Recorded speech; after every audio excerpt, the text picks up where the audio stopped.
ఒక బుక్ ఉంది, men are from Mars, women are from Venus. అది నిజం. ఆడాళ్ళు మగాళ్ళు ఒక జాతి కాదు, 2 గ్రహాలకు చెందిన వాళ్ళు. వాళ్ళకి మనం, మనకి వాళ్ళు ఏలియన్స్. మనం ఏలియన్స్తోనే లవ్లో పడ్డాం, వాటినే పెళ్లి చేసుకున్నాం. మగ ఏలియన్స్కి ఆడ ఏలియన్స్కి భావాలు రాత్రిపూట ఏదో ఒక గంట సేపు కలిస్తే తప్ప తెల్లారైతే కంప్లీట్ కాంట్రాస్ట్గా ఉంటాయి. అస్సలు సంబంధం ఉండదు.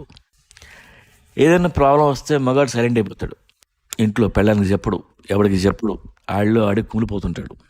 ఆడాళ్ళు అలా కాదు, దే ఆర్ మోర్ కమ్యూనికేటివ్. సమస్య వస్తే ఇంట్లో అందరం కూర్చోవాలి, మాట్లాడుకోవాలి, అందరు ఒపీనియన్స్ కావాలి. ఎంత అడిగినా వీడేమో క్లియర్గా చెప్పడు, ఆవిడికి కాలుద్ది, గొడవలు అయిపోతాయి.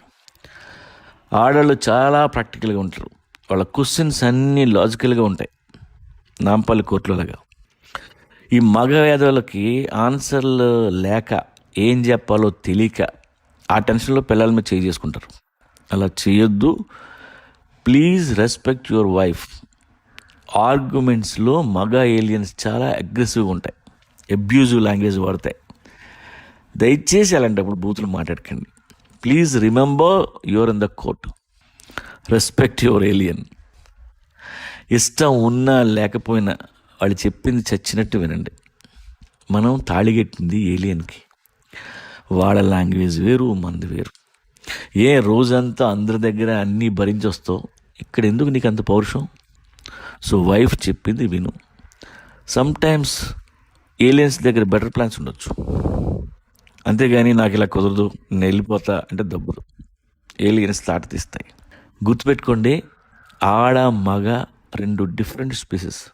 మీ అమ్మ, పెన్ని, పెళ్ళం, కూతురు వీళ్ళందరూ వేరే స్పీసెస్. అలాగే మీ నాన్న, నీ మొగుడు, మామయ్య, అన్నయ్య వేరే స్పీసెస్. ఈ 2 జాతులు కలిసినప్పుడు ఎప్పుడు మాట్లాడుకున్నా చాలా జాగ్రత్తగా ఉండండి. వాళ్ళంతా గ్రహాంతరవాసులు.